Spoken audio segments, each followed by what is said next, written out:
राधे राधे मेरे प्यारे भाइयों बहनों माताओं व बंधुओं। आज धनतेरस के दिन मैं आपके लिए लाई हूँ भगवान विष्णु ने क्यों दिया देवी लक्ष्मी को इतना बड़ा शाप। बंधुओं, धनतेरस का त्योहार क्यों मनाया जाता है? यह कहावत आज भी प्रचलित है कि पहला सुख निरोगी काया, दूजा सुख घर में माया।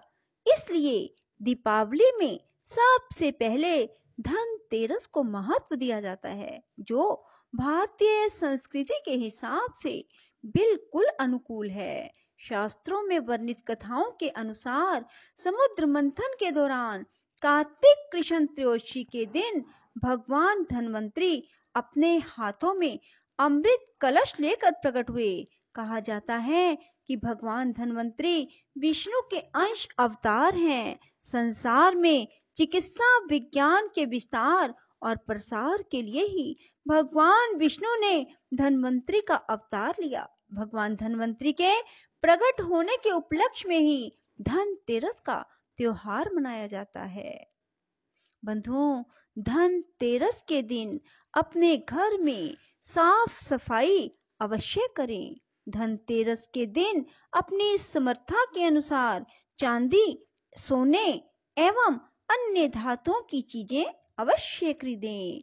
धन संपत्ति की प्राप्ति के लिए कुबेर देवता के लिए घर के पूजा स्थल पर दीप दान करें एवं मृत्यु देवता यमराज के लिए मुख्य द्वार पर दीप दान करें।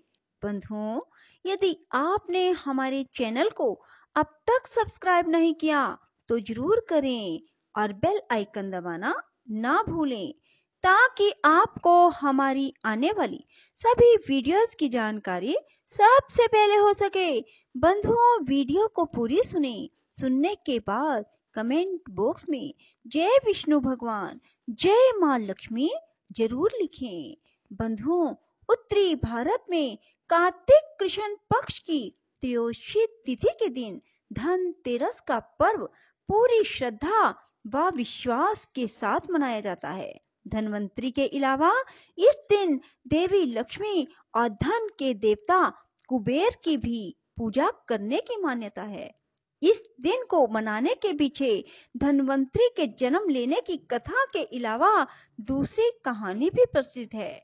कहा जाता है कि एक समय भगवान विष्णु मृत्युलोक में विचरण करने के लिए जा रहे थे।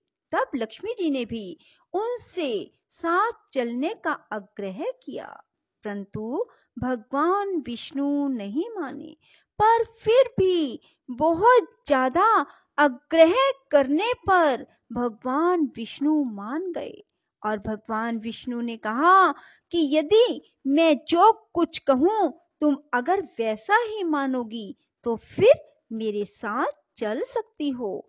तब लक्ष्मी जी उनकी बात मान गई और भगवान विष्णु के साथ भूमंडल पर आ गई।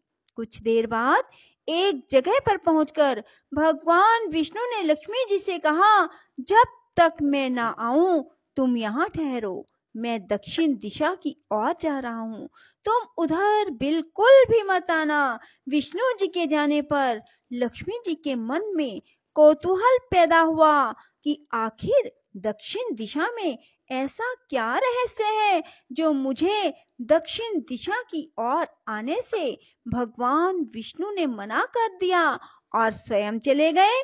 लक्ष्मी जी से रहा ना गया और जैसे ही भगवान आगे बढ़े लक्ष्मी जी भी पीछे पीछे चल पड़ी। कुछ ही आगे जाने पर उन्हें सरसों का खेत दिखाई दिया जिसमें खूब फूल लगे हुए थे। सरसों की शोभा देखकर वह मंत्रमुग्ध हो गई और फूल तोड़कर अपना श्रृंगार करने के बाद आगे बढ़ी। आगे जाने पर एक गन्ने के खेत से लक्ष्मी जी गन्ने तोड़कर रस चूसने लगी। उसी क्षण विष्णु जी आए और यह देख लक्ष्मी जी पर नाराज होकर उन्हें शाप दे दिया कि मैंने तुम्हें इधर आने को मना किया था, पर तुम ना मानी और किसान की चोरी का अपराध कर बैठी। अब तुम इस अपराध के कारण इस किसान की 12 वर्ष तक सेवा करोगी। ऐसा कहकर भगवान उन्हें छोड़कर क्षीर सागर चले गए। तब लक्ष्मी जी उस गरीब किसान के घर रहने लगी। एक दिन लक्ष्मी जी ने उस किसान की पत्नी से कहा कि तुम स्नान कर पहले मेरे बनाई गई इस देवी लक्ष्मी का पूजन करो, फिर रसोई बनाना, तब तुम जो मांगोगी मिलेगा। किसान की पत्नी ने ऐसा ही किया। पूजा के प्रभाव और लक्ष्मी जी की कृपा से किसान का घर दूसरे ही दिन से अन्न, धन, रतन, स्वर्ण आदि से भर गया। लक्ष्मी ने किसान को धन धान्य से पूर्ण कर दिया। किसान के 12 वर्ष बड़े आनंद से कट गए। फिर 12 वर्ष के बाद लक्ष्मी जी जाने के लिए तैयार हुई। विष्णु जी लक्ष्मी जी को लेने आए तो किसान ने उन्हें भेजने से इनकार कर दिया। तब भगवान ने किसान से कहा कि इन्हें कौन जाने देता है, यह तो चंचला है, कहीं नहीं ठहरती, इनको बड़े बड़े नहीं रोक सके। इनको मेरा शाप था, इसलिए 12 वर्ष से तुम्हारी सेवा कर रही थी। तुम्हारी 12 वर्ष सेवा का समय पूरा हो चुका।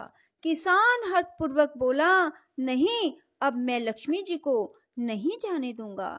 तब लक्ष्मी जी ने कहा, हे किसान, तुम मुझे रोकना चाहते हो तो जो मैं कहूं वैसा करो। कल धनतेरस है, तुम कल घर को लीप पोत कर स्वच्छ करना। रात्रि में घी का दीपक जला कर रखना और सायंकाल मेरा पूजन करना और एक तांबे के कलश में रुपये भरकर मेरे लिए रखना। मैं उस कलश में निवास करूंगी, किंतु पूजा के समय मैं तुम्हें दिखाई नहीं दूंगी। इस एक दिन की पूजा से वर्ष भर मैं तुम्हारे घर से नहीं जाऊंगी। यह कहकर वह दीपकों के प्रकाश के साथ 10 दिशाओं में फैल गई। अगले दिन किसान ने लक्ष्मी जी के कथन अनुसार पूजन किया। उसका घर धन धान्य से पूर्ण हो गया। इसी वजह से हर वर्ष तेरस के दिन लक्ष्मी जी की पूजा होने लगी। बोलो विष्णु भगवान की जय, लक्ष्मी माता की जय हो।